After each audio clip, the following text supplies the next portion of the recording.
Hi guys. Okay, we're going to go on to 1.3 in our note packet.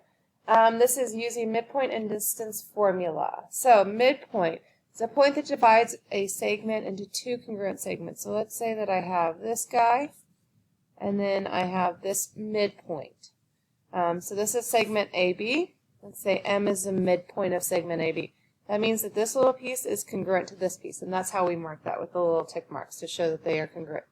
Maybe I have another segment over here, and I want to say that this piece is congruent to this piece. So I put two tick marks to say that this one's congruent to this, but this guy's not congruent to this because they have different amount of tick marks. A segment bisector. So if we have a segment, a bisector just cuts it in half. So it would be our midpoint. That could be a point like we had here. It could be a ray. Let's say it could go like that, like a ray that marks this in half. It could be a whole line, or it could just be a segment that intersects that at the midpoint to create two congruent pieces.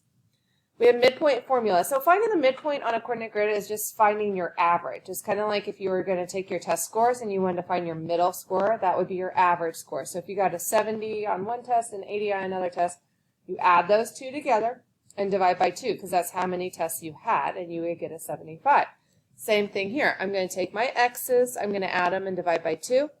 Take my y's, add them, divide by 2, and then I get my midpoint point. That would be an x comma y point. So that's if it's on the coordinate grid. If it's on a number line, you do it just like a test. So let's say this is at 5, this is at 10, you add them. So 5 plus 10 is 15. Divide by 2, this midpoint would then be at 7.5. Okay? And then we have distance formula. So you guys have actually used distance formula in the past with Pythagorean theorem. So a squared plus b squared equals c squared. And you can still continue using that if you would like. Or, here's the new distance formula. It's a big square root. You take your second x, subtract your first x, and square it. To that you add your second y minus your first y squared. So we're going to try some of those here in a minute. Okay, so find the indicated length. It says RS bisects PQ at point R. So again, guys, geometry is so much visualization and so much drawing. I would not expect you to be able to solve this at all without drawing it first. So I have line RS. But this line RS, so this is RS, bisects PQ at point R. So it bisects P to Q, so here's PQ, at R. So that means that this piece is congruent to this piece. RQ from here to here is 14. Oh, sorry. Find RQ, find from here to here, if P to Q, the whole distance is 14. So if the whole distance is 14 and I just want this upper half, that would be 14 divided by 2, and that would give me 7 centimeters. Okay? I want for you to pause me, and I want you to try 2, 3, and 4 on your own. You're going to need to draw the picture out. Your picture will probably look a little bit different than my picture, which is perfectly fine and perfectly okay. And then unpause me when you're done so we can see how well you did. All right, number 2, line JK bisects MN at point J. I'm going to come over here so I have a little more room to draw. So I have segment MN. It bisects. So JK, line JK, bisects. So it cuts it in half because it's a bisector at point J. So K is somewhere on this line also. J to M, so this piece right here is 6 3/4 feet. They want me to find M to N. Well, if that's 6 3/4 feet, that means that this is 6 3/4 feet. So to find the whole distance, I do 6 3/4 plus 6 3/4. That would give me 6 and 6 gives me 12. 3/4 and 3/4 gives me 6/4, right? Well, 6/4, 4 goes into 6 one whole time, so that'd be 13 with 2 left over, 2 over 4. So that'd be 13 1/2. Okay, going on to number 3. Point T bisects UV. So I have UV, and I have point T, and it bisects this, so that means that it's directly in the middle. U to T is 4.5. They want me to find U to V. Well, if U to T is 4.5, that means T to V is 4.5. So if I add those, that gives me 8 plus a half and a half, and 2 halves make another whole, so that'd be 9 yards. Oops, I forgot that. This should be feet up here. Make sure I have my units on there. Okay, point C bisects AB. So I have AB, and then I have point C, which bisects it, so this is equal to this. This one's giving me the whole distance of 14.8 meters. They want me to find just this part, which is half that. So I do 14.8, divide by 2, and I get 7.4, and that's meters. Alrighty, that's good on that. Next page. Alright, I want for you to pause me again, and I want you to try to find 5, 6, and 7 on your own. It's kind of like doing what we did before. If you're confused, watch 5 and then try 6 and 7 on your own. So in the diagram, M is the midpoint of the segment. Find the indicated length. So they want us to find all the way across. Before I can find all the way across, I have to find X. So we know X plus 9 equals 4X. So I'm going to subtract X from both sides. So I get 9 equals 3X. I'm going to divide by 3, and I get X equals 3. We're not finished because they want us to find this distance, so I'm going to plug it in. So 3 plus 9 is 12. If that's 12, I know that this is 12, so L to N is not 12, but 12 and 12, which makes 24. All right, A to M, same process. X plus 20 equals 5X minus 4, because M is a midpoint, so it bisects it. I'm going to subtract X from both sides. At the same time, I'm going to add 4 to both sides.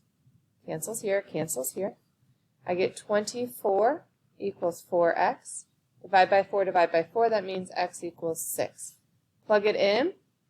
6 plus 20 is 26. Look up at the top, they want me to find A to M. We found A to M. A to M is 26.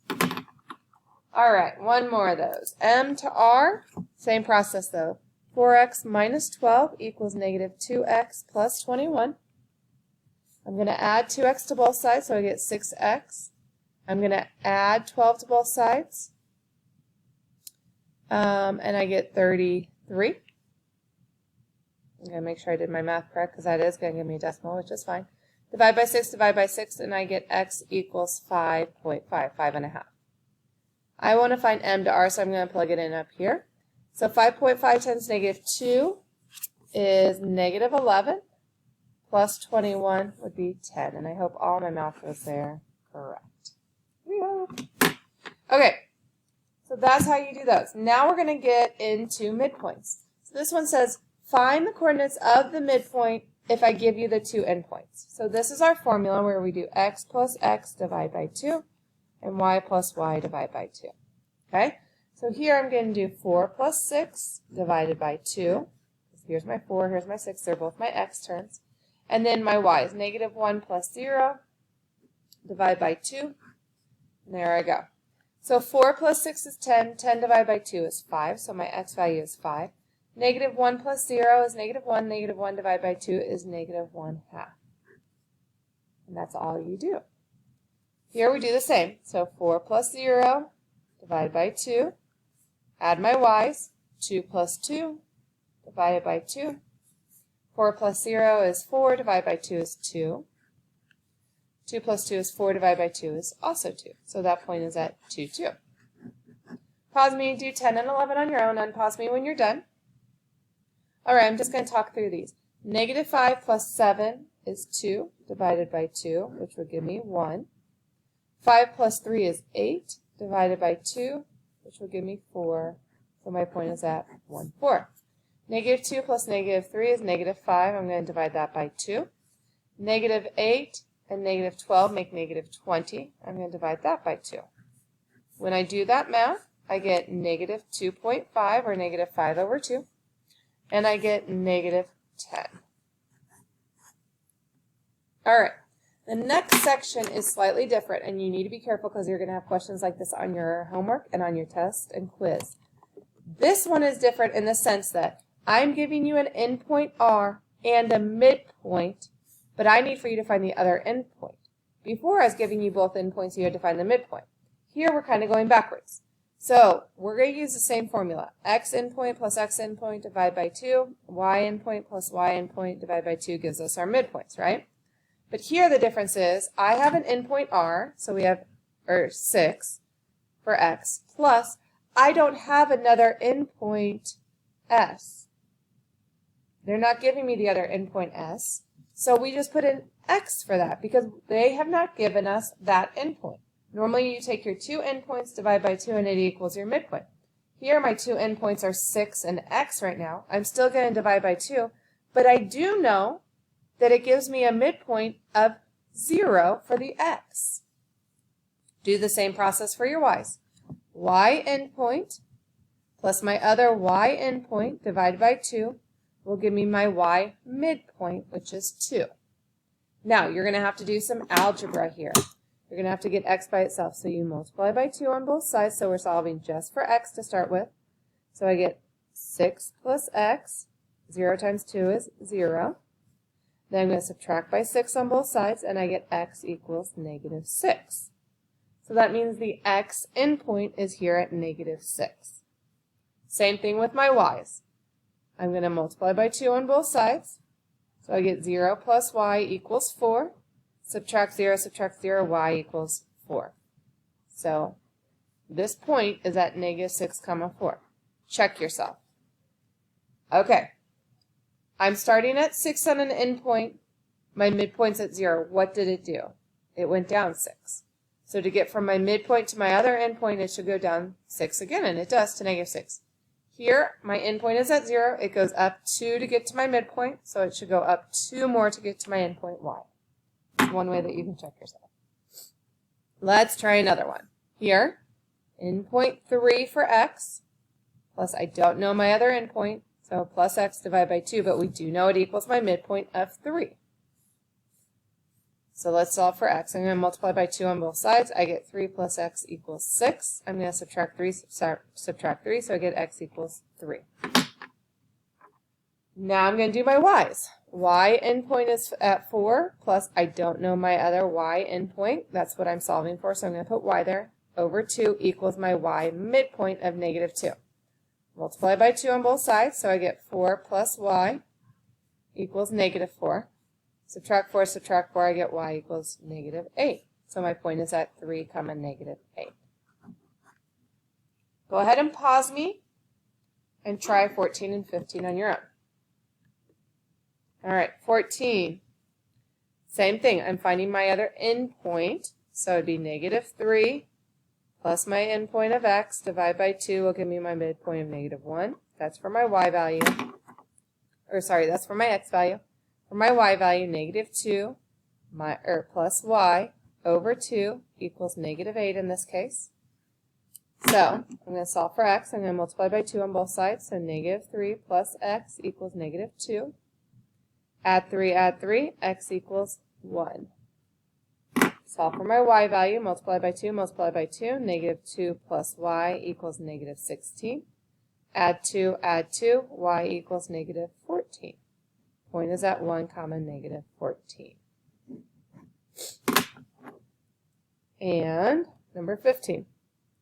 11 plus X divided by 2 will give me my midpoint of negative 4. Negative 5 plus Y divided by 2 will give me my midpoint of negative 4. Multiply by 2, so 11 plus X equals negative 8. Subtract 11, X equals negative 19.